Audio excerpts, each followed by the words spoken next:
Hello and welcome to the Catchalist Coach's Corner. I am Cal head coach Melissa, and this week I'm honored to welcome U.S. Marine Corps veteran Eduardo Zamora to today's show.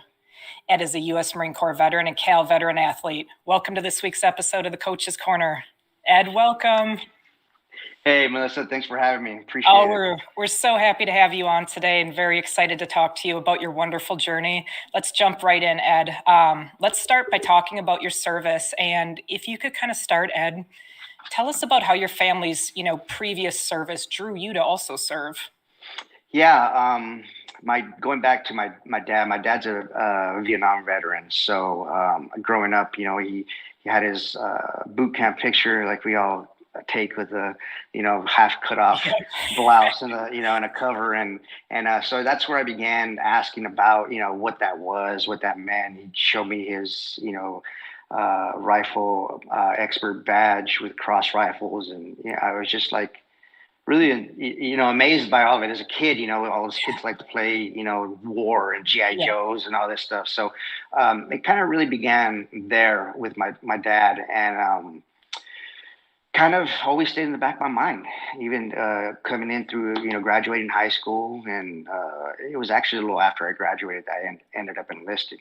And just a little different path. I was a little bit older, but still needed that structure and and a good swift kick to the butt to get me going in the right direction. So that's how it all began. What was it, Ed, specifically about the Marines that made you choose that you wanted to be a Marine? I think like every other Marine that enlists in the Marine Corps, we grow up with this idea and this picture of being the best. Obviously, all of us services are going to bicker and fight about that. Yeah. But we had the cool commercials, slaying the dragon, and with the Marine doing sword manual, and it just seemed a step above, and the harder boot camp and all this stuff that probably the recruiter gives us a little prettier picture than things are. Right. But yeah, that it was no question in the beginning that that I wanted to become a Marine. I wanted to earn that title, and of course it was I wanted to make my dad proud. So so I ended up choosing the Marine Corps. And as soon as the recruiters found out that my dad was a Vietnam Marine, they were just like, they wouldn't let me leave the office. So, I'm sure. Yeah. And so, yeah, it's pretty funny. Ed, where and when did you deploy? So I deployed for the first time in 2002. We did a Westpac float with the 11th Marine Expeditionary Unit, and that's out of San Diego. But I was with 3-1 Battalion Landing Team 3-1, and we deployed in support of Operation Enduring Freedom. At the time, it was right before the 1-year anniversary of September 11th attacks, and so we were. There's a picture that floats around online of the USS Bellwood in the deck. There's a picture above it, and it has 911 that's roll on the flight deck. So that was us. That was really? That was my gosh! Wow. Yep. And so we went out into the Middle East area. We did different extra training exercises around Africa, Guam. I mean, we went a lot of different places. Yeah. And there was some crazy stuff that happened on that deployment.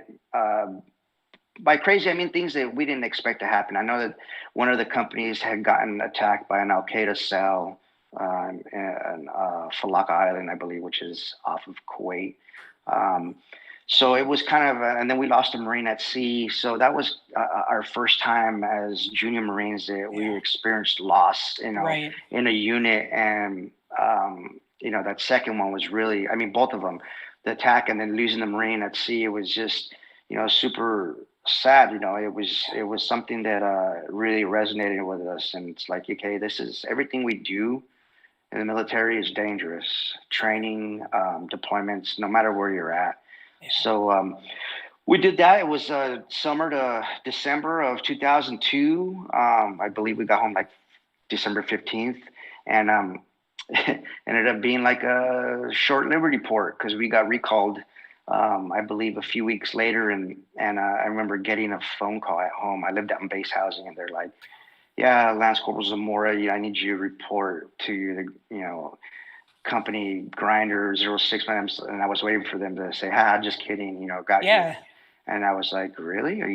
I just went on leave." They're like, "Well, you need to be back." And so a lot, most of us showed up like really still not believing, like, is this, we just got home. How are we getting Right. recalled? And there had been like little rumors on our float on our way back. Oh yeah, there's something going on in Iraq, but the we call it Lance Corporal Yeah. Underground, rumor mill, like so.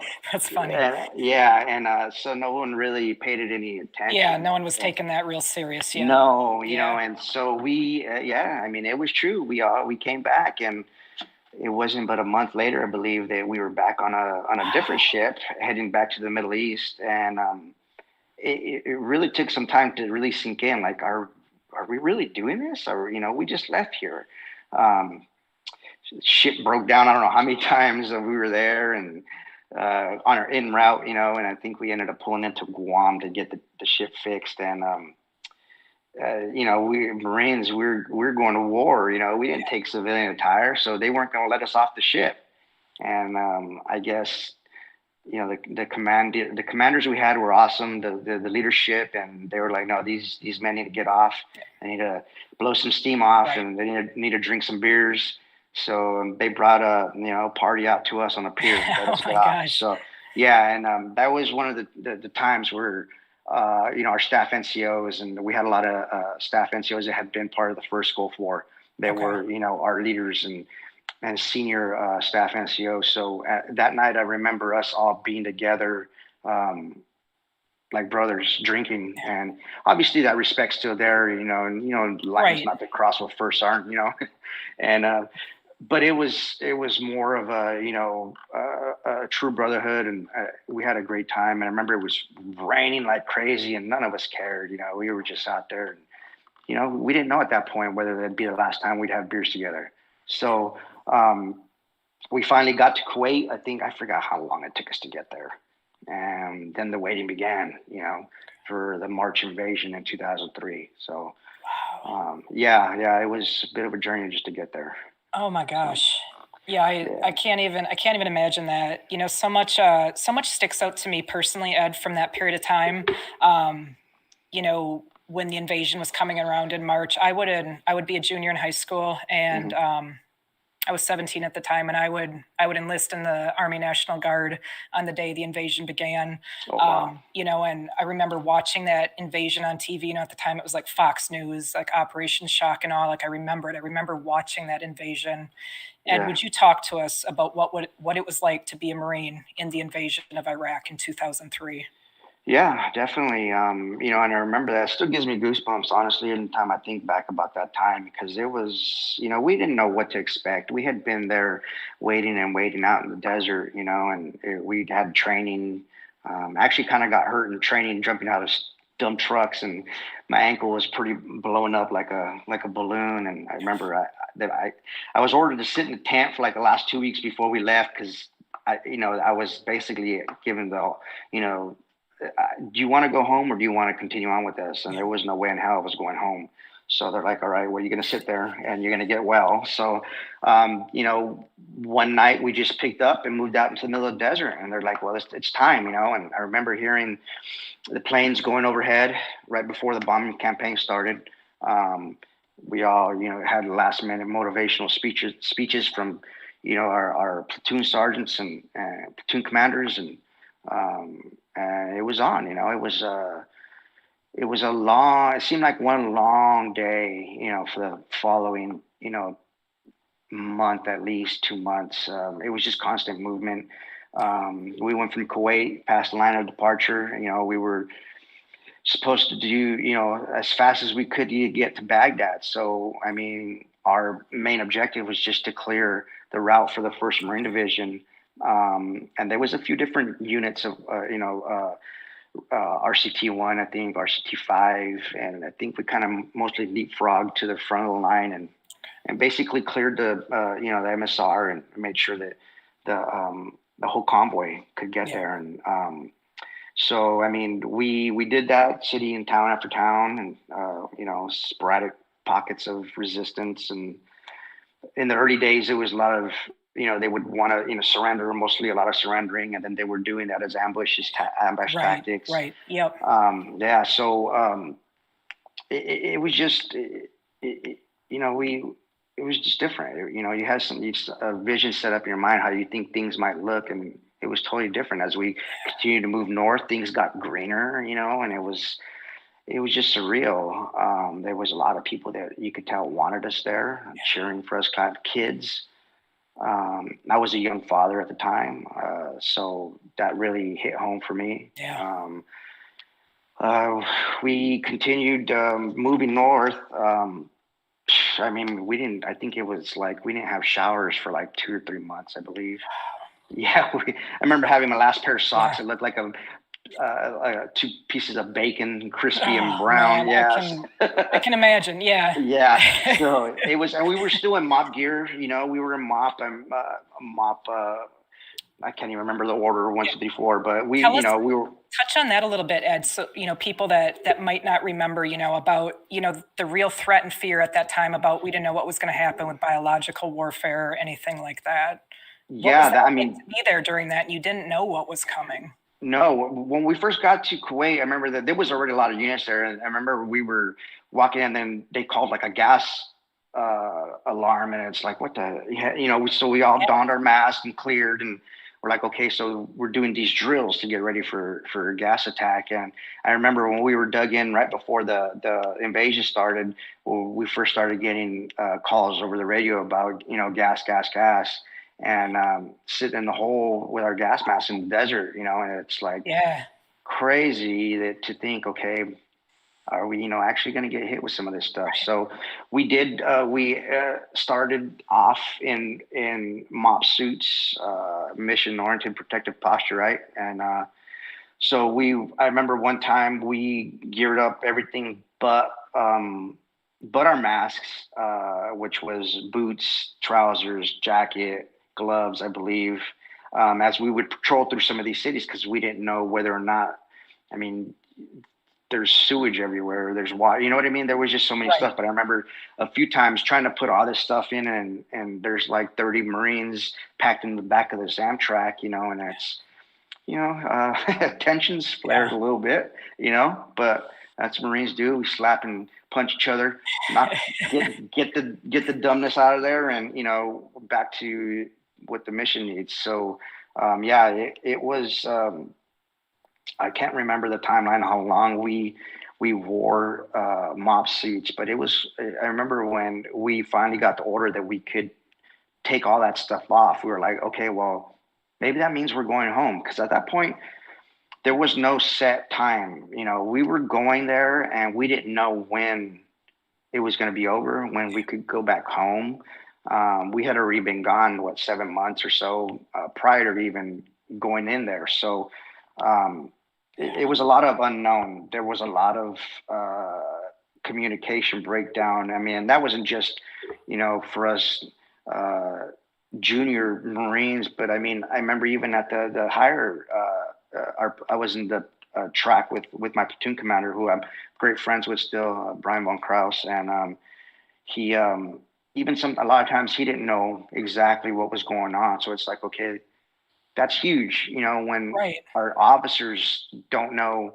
I mean, obviously he still had everything under control, had us under control, knew everything that was going on, but there's still that aspect of not knowing exactly the overall, what's Right. going on everywhere. So there was a lot of learning lessons to be learned early on.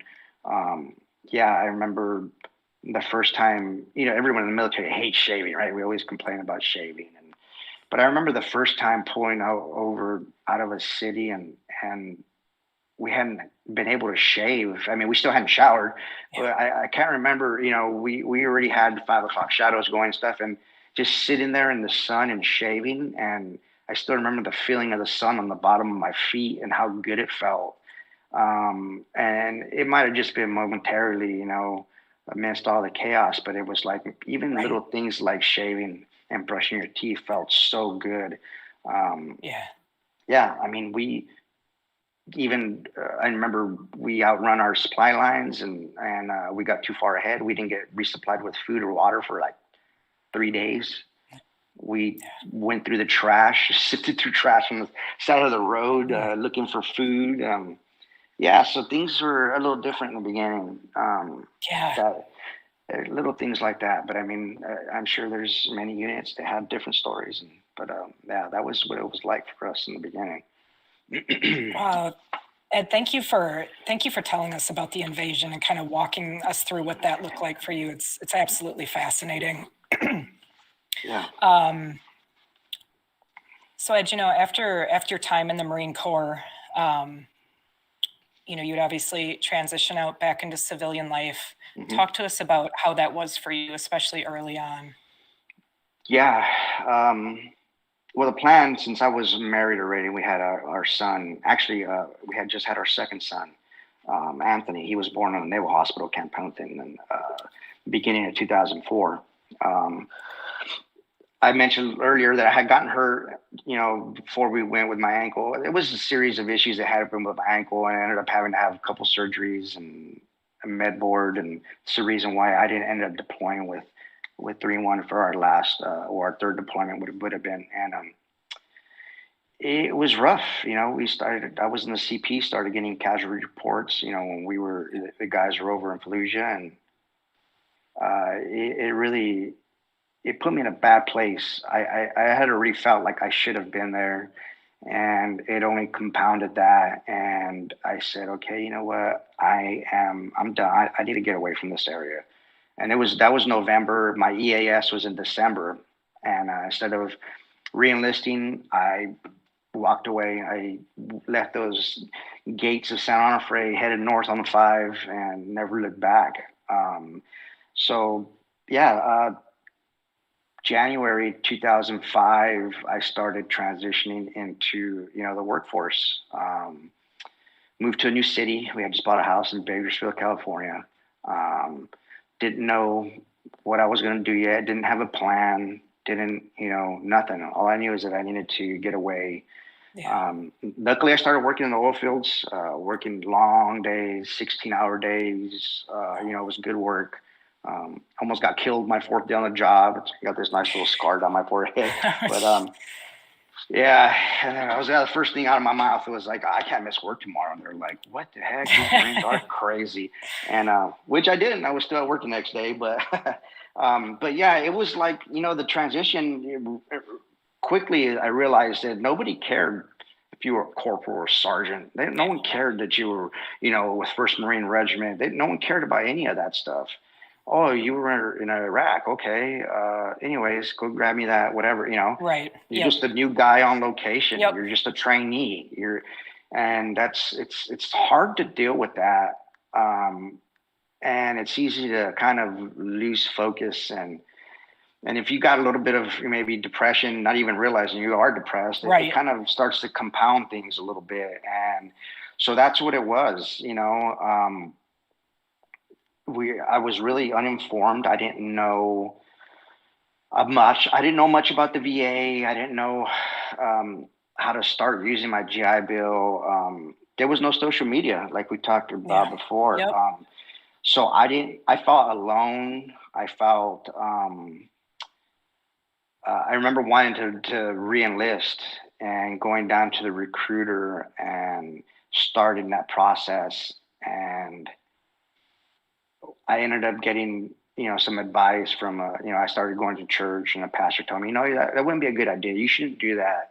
And I understand at the time there were, it was a small church, and they were enjoying the new people coming, and they probably didn't want to see our family leave, So I said, okay, maybe you're right. And I didn't. I let that go by, and kept working. And it was maybe a year later until I started to notice a little bit more veterans, our era veterans, from OEF, OIF, start to come into the workforce. But even then, it was still, for the most part, I ran into guys that were veterans, and it's like, I would be happy and like, hey, brother, I was a 3-1 this and that, and they had been so far removed from the military that to them it was kind of like a different life. They Right. didn't have no. Yep. And I'm not, just like, oh, when peacetime versus combat time, or Right. Yep. it was just a little different. It was Yeah. different. Um, so I didn't understand that part either. So I started to kind of even pull back from that when I would see, people with hats, Yeah. T-shirts. Yep. Marines, we throw our Eagle, Globe, and Anchor everywhere. And so I started even pulling back from that, and Vietnam veterans where everywhere, around the VA, or, it was always, and always had that respect, because since my dad was a Vietnam Right. vet, that it was like a father figure, Right. Yep. uncle type, Yeah. gave them the respect that they deserved and they should have always had since the beginning. Um, but I remember telling my wife, that it's different. That's not, they're from Vietnam. It's not like what we experienced. I was, you know, um, I didn't know yet. I hadn't started talking to them Yeah. yet. Right. Because, later on, I would come to find that those guys saved my life. They honestly did. It Those wouldn't be for a Vietnam few vets. years. Yeah. Yes, it wouldn't be for a few years after that. But I ended up eating my words, um, and learning really quick Yeah. that, yeah, they were definitely a godsend. Yeah. Yeah. Yeah. So it's interesting. You and Ed, you and I have talked about it a bit. So I came home from Iraq, right, like end of 2005, early 2006, and you were in those early years too of the wars, and early on, right, there was a little bit of social media, not really much to speak of Yeah. yet. Trying to connect with other OEF, OIF veterans was very difficult. In that landscape, there wasn't these organizations like Catch a Lift yet, that were Mhm. there to help us. We're so very fortunate now with the different resources available to us, but it really was a very interesting time, I think, to kind of transition out. And I do know what you mean about, for myself, it looked a little bit different, but just kind of like I started to do the same thing, Ed, where I'd pull back and I'd stop mentioning even that I was a veteran, because I'm just like, where do I fit into this scheme in this community? Like, it didn't make sense to me, and I didn't know where I belonged in it, and that took Yeah. many, many, many years. And I Yep. think a lot of veterans, kind of from our same age group or that deployed in those years, kind of definitely experienced that too. Um, so Ed, you were very fortunate with a strong family, strong support system Hmm. through these years. In particular, your wife. Would you tell Hmm. us about your wife and the two of you and your wonderful family, and what their support has done for you in your recovery? I mean, yeah, really, she, in the beginning, I didn't understand. I was stuck in the, um, but wait, I was the one that deployed. I was the one that served, and Yep. Yep. so ignorant to the Yeah. fact that, even though we were over there doing what we needed to do, there were still issues here at home. She was basically a single mother. She was working. She had my son in school. There was so many things going on, finances, Yeah. so much stress involved with her just being here without, me, or her partner, and her help and her shoulder. So, finally, once I started realizing that and seeing everything that she had done and been through and experienced, I mean, going back, I mean, we've been together longer now than we were. We got married super young. We were dating in high school. Um, we know each other more now, been with each other longer than we were with our parents. Yeah. We moved out so young. Yeah. Our parents and our family remember us as kids and teenagers for a little bit, but for the most part, we grew up together. And um, so she's been there. She's been this rock for me. At first she downplayed a lot of the symptoms that I was having with the depression and anxiety, and I think, people say, well, she was in denial, at first I might have thought that's too, but in retrospect, I see that what she was doing was trying to show me that, you're still strong. You can still get through this. You're not broken. Yeah, you get overwhelmed a little bit some days. You get stuck in this rut, but come on, go outside. So she was there to get me talking when I would sit in front of a TV or an empty room, and stared at a wall for literally hours and hours, just waiting for the sun to go down. I think we mentioned it when we talked before. It was, there's a difference between existing and living. Yes. And I was just existing. I didn't want to. I didn't want to go on. I mean, there was so much my kids, but there was just a part of me that it was empty, and she was there. I mean, to the point. I mean, I'll be candid. She put me in a room and took all these sharp objects away from me, took my shoelaces away from me, locked me in there for 2 days because I got to the point where I understood why so many of our brothers and sisters were taking their own life. I felt it, and I said, "Man, this sucks. Yeah. This is why so many check out." Yeah. And I finally, she stayed home from work, and we started calling phone numbers for the first time and asking for help. Yeah. So I mean, if there would have been no one else there for me. I mean, there's a lot of things that I've learned, through courses or, from other veterans that are great tools. But at the end of the day, it's got to be you and your family, your support system that's going to have to get you through those really dark times. And it led me into going down to the vet center. And the vet center in Citrus Heights is started by Vietnam veterans. So I found myself in that office with Hugo was my therapist, and many tears, and he finally asked me one day, and he's like, what would Strader say? What would Dennis tell you? What would all these guys say? And I just said, they'd probably tell me to wake up, Z. Wake up and start living. Why are you doing it? And that was, I think, the first time where the light at the end of the tunnel, it was a pinhole of light. It was shining through, and I mean that, and then of course with my kids, and but it was at that point I realized, okay, I have to do something different. And and my wife was there. I mean, she took time out of work. I mean, she drove me to the VA, and even sometimes she needed to force me to get into the car because I didn't want to have nothing to do with it. I was I was up all night, sleeping during the days. All the windows, blinds drawn in the dark. Had it not been for her and my kids, and I mean, a lesser person would have walked away. They wouldn't have wanted to deal with. I mean, I don't think I would have dealt with myself, honestly. I mean, if it was, looking back at some of that, I know. Yeah, I know that and feeling.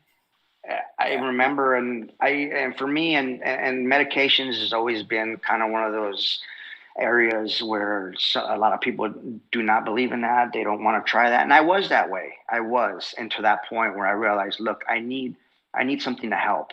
Right. So I said, okay, I'm going to give this an honest to God effort to try medications, and that was another part of the recovery. I remember it was probably a month or two once all the right cocktail they could figure out. I remember waking up one day and I felt different, and I was afraid to say that out loud because I didn't want that feeling to go away. So for the first time in years, I felt different, and I said, okay, this can work. Started getting into more therapy. Started opening it up a little bit more. Started seeing other veterans come out into civilian life, and I could see myself and them where they were at that point, and going to after war groups and kind of telling these guys, you got to keep pushing forward. Things will get better. You got to find something to latch onto. Right. And a lot of them, were married. Same thing. Some not. Some multiple times. But I mean, through my experience, it's been the people that have a good support. That person that's in their corner, that's willing to put up all your BS, and tell you to shut up and listen when you need to hear it. So, I mean, that's, yeah, I mean, family support system, that's the way you gotta have something right there. It's so very important. And, time and time again on here, Ed, we have men and women come on, and they talk about, it's like, what got you through that transition? What got you through, the early stages recovering from your injuries, and it's a significant other, it's a family member, it's that caregiver person who took on that Mm-hmm. role. And it's an absolutely remarkable thing. And, like when you said, Ed, if it had been on the other foot, would I have been able to stay there and endure that? And I look at my husband and I think the same thing, the things, that, he went through with me for years and years. And um, it humbles me. It's Yeah. humbling to think that there's people out there that love us that much and will put that Yeah. much into us in our recovery. I mean, it's amazing, and they deserve all the credit in the world, these caregivers and family members that take on this role. Absolutely. Something else, you said, Ed, that I think is so important and that so many of us can agree with is you have to find something to grab onto, Yes. and like you're looking for that pinhole of light, and then you got to grab it and just, hold on no matter what. For myself, it was fitness did that. It looks different for everybody, but it's like, man, you need support and you need to find something, that you can hold on to. However small, it'll grow. Yep. So let's talk about fitness, Ed, and how Yeah. that's changed your recovery. Because I know fitness has been a very big part of your recovery and your whole family. Yeah. So let's talk to me about Yeah. fitness and how it's changed your recovery, Ed. It's one of those things that, especially when you're down in the dumps and you feel, you don't want someone telling you, you need to just get up and go run 3 miles. And it's like, yeah, That's the last thing you want to hear. Get out of sure, here. buddy. Yeah, exactly. Or, you need to clean up what you're eating. And it's like, yeah, right. I've been eating comfort eating for years, and you want anything to make you feel good. That was another, area where I didn't realize that I was replacing, substance with food because I wanted that feel good. I wanted that, that comfort, something to fill that hole. Yeah.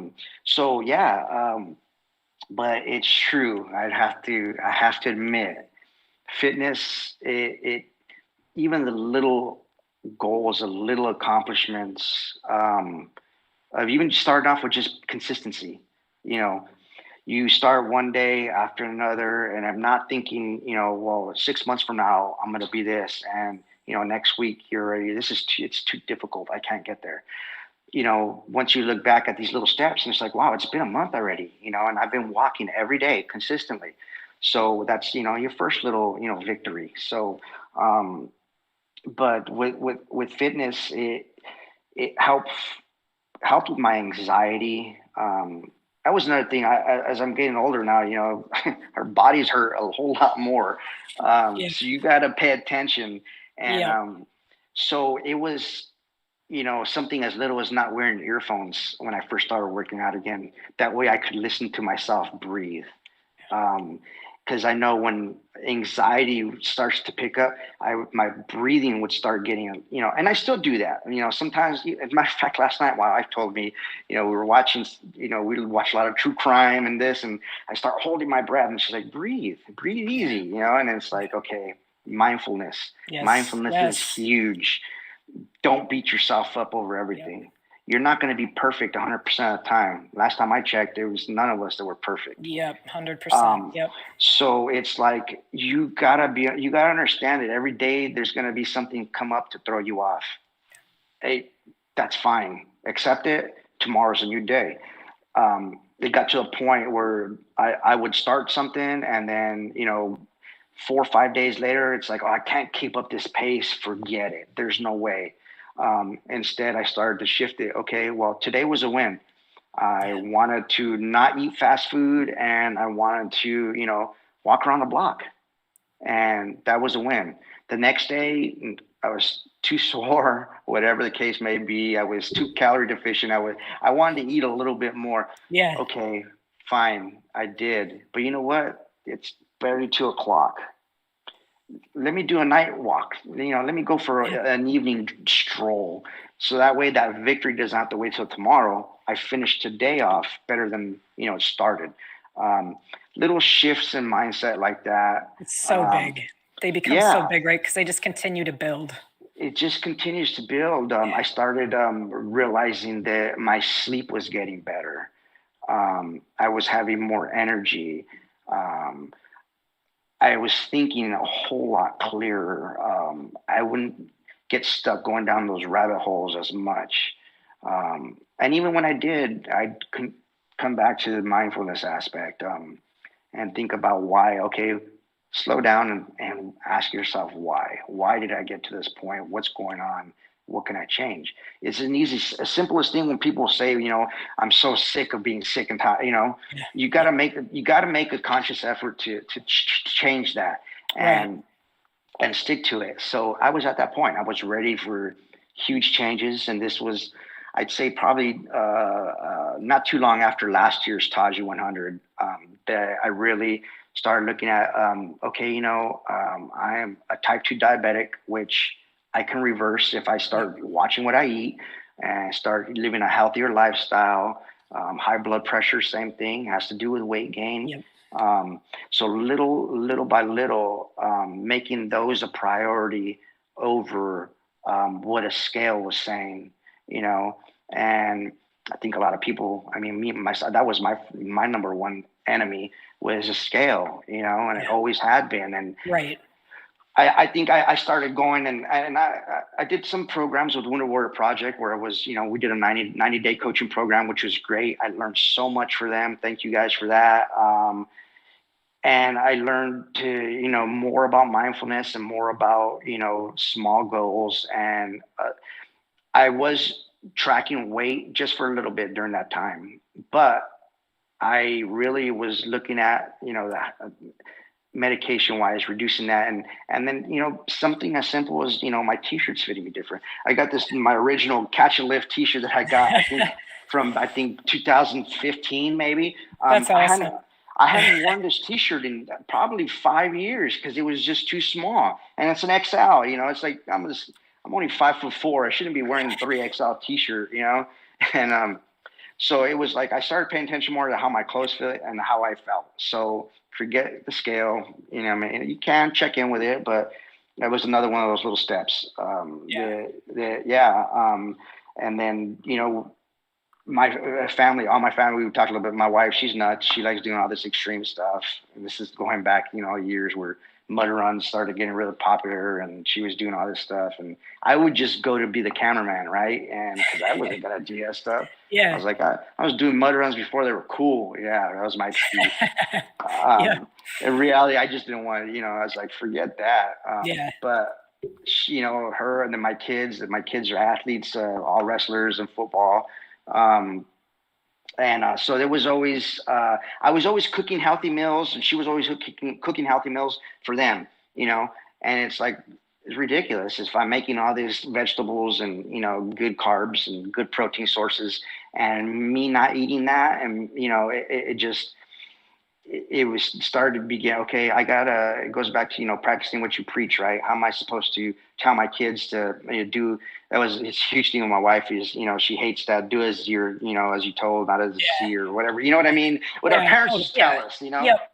we're telling you to do something. Don't do what I do, but it just, that wouldn't fly here. That wouldn't fly. She held us all accountable. And That's terrific. Yeah. yeah. So, I mean, health wise, eating wise, it was just there. It was just a matter of me joining in on them, and showing them, look, I can do it. I can get back to a place where, I can now go out for a run with you guys, or, we can go plan a mountain climbing, trip, or athletic stuff, instead of just like, okay, driving, go to a movie, sit and have popcorn, that, I mean, which is fun too. We missed that definitely after this last year, but fitness as a family, it really adds a different dynamic. It becomes so much more sustainable for everybody, right? When everybody's on board, just like that, you guys are modeling what you're preaching. with the nutrition, the fitness, your children are involved with it. I mean, that's a great recipe for success. It's very hard when you're the only one and everybody else is kind of going the other direction. Exactly, Yeah. definitely. It's huge. You hold everybody accountable, and Yeah. it's like my daughter's really good about that. When we go grocery shopping, she likes to tag along because she knows she gets to pick out what she likes. And Yeah. so I used to be notorious for going down a cookie aisle. I got a sweet tooth, and she always, and I would get irritated, honestly, and I'd have to say sorry afterwards because I would get irritated when she'd tell me, no, put that back. And she's literally pushing my hand away from these Oh, Chips Ahoy's or yeah. Oreos or whatever. And it's like, it's so funny. She's 12, and she knows that she's looking out for me to make Yeah. better choices. So now it's like she sees me drinking water instead of Gatorade. That was a huge step for me too, with the sugar. And Yeah.